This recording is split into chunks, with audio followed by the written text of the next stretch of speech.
kamu bagaimana peran dan sosok Sayyidil Habib Umar bin Hafiz di kancah internasional? Penasaran kan? Mari kita bahas.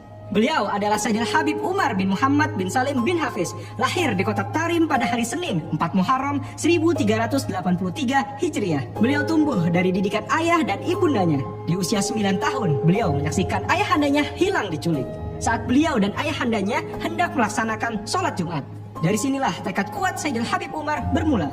Beliau aktif menimba ilmu dengan berbagai ulama. Dan guru beliau yang sangat berperan adalah Habib Muhammad bin Alwi bin Syihab dan Al-Habib Abdul Qadir bin Ahmad As-Segaf. Di tahun 1993, guru beliau Habib Abdul Qadir mengutusnya untuk berdakwah di Indonesia. Di momen inilah terbukanya kembali hubungan Indonesia dan Hadramaut dengan membawa para pemuda dari Indonesia untuk dididik di lembaga pendidikan yang dirintis oleh Al-Habib Umar bin Hafiz dan kakanda beliau Al-Habib Ali Masyur bin Hafiz.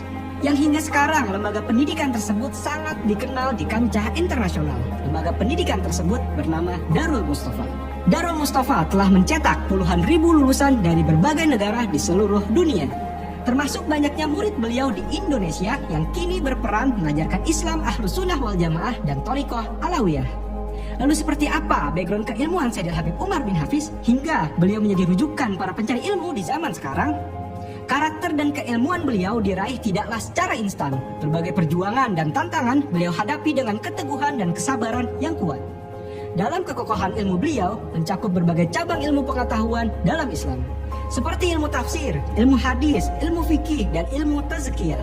Di dalam ilmu tafsir Al-Quran bisa kita lihat di kajian tafsir di Darul Mustafa, bagaimana beliau mentafsirkan Al-Quran dengan pola tafsir beliau sendiri. Di dalam ilmu hadis, beliau seorang yang hafal hadis dengan sanad dan hukum matannya.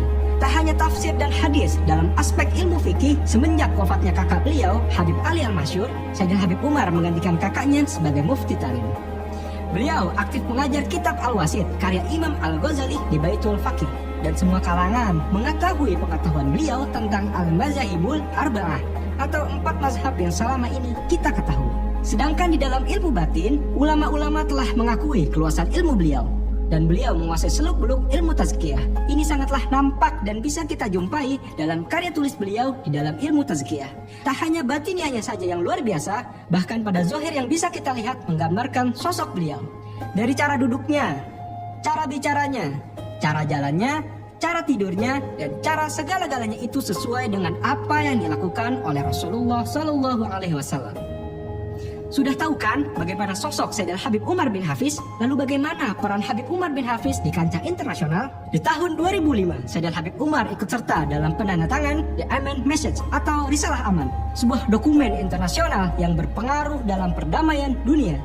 Dan di tahun 2007, beliau ikut serta dalam penandatanganan di forum A Commonwealth Between Us and You. Dan tahun 2008, beliau juga hadir dalam forum internasional A Commonwealth and Future Muslim Christian Engagement di London, Inggris. Tak hanya itu, di tahun 2011, beliau turut serta dalam The Second Muslim Catholic Forum 2011 at the Baptism Site di Yordania. Hingga sekarang, peran Sayyidil Habib Umar juga memiliki pengaruh yang besar di dunia internasional. Dan di tahun 2023, beliau terpilih di urutan ke-11 sebagai ulama pertama setelah 10 pemimpin muslim dalam The World 500 Most Influential Muslim 2023, atau 500 muslim berpengaruh di dunia yang dikeluarkan oleh The Royal Al-Bayt Institute di Yordania. Lantas, bagaimana peran Sayyidil Habib Umar bin Hafiz di negara kita, Indonesia? Sejauh apa perhatian beliau terhadap negara kita?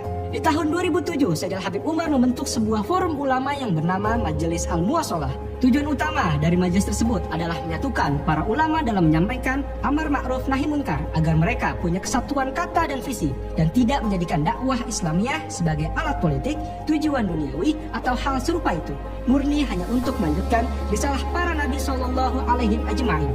Hingga sekarang, Majelis Al-Muwasalah sangat berperan dalam menjaga perdamaian di Indonesia dengan menyelenggarakan berbagai forum, seperti forum lintas agama, dialog ilmiah, dan menjalin hubungan antar ulama.